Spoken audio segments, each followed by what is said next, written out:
এই মুহূর্তে আবহাওয়া দপ্তরের গুরুত্বপূর্ণ খবর। বঙ্গোপসাগরে ফের নতুন ঘূর্ণিঝড়ের আশঙ্কা। আগামী ২৬শে নভেম্বর দক্ষিণ মধ্য বঙ্গোপসাগরে ঘনীভূত হতে চলেছে বিধ্বংসী ঘূর্ণিঝড়। ঘন্টায় ১৫০ থেকে ১৮০ কিলোমিটার গতিবেগে উপকূলে আছড়ে পড়ার প্রবল আশঙ্কা রয়েছে।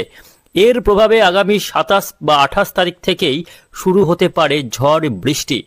সুপ্রিয় সুধী দর্শক, আজ ২২শে নভেম্বর শনিবার। এই মুহূর্তে আবহাওয়া দপ্তরের গুরুত্বপূর্ণ খবর। আশঙ্কা মতোই বঙ্গোপসাগরে ফের ঘনীভূত হতে চলেছে নতুন একটি ঘূর্ণিঝড়। আসন্ন এই ঘূর্ণিঝড়ের নাম রাখা হয়েছে ঘূর্ণিঝড় সেনিয়ার। ইতিমধ্যেই বঙ্গোপসাগরে তৈরি হয়েছে ঘূর্ণাবর্ত।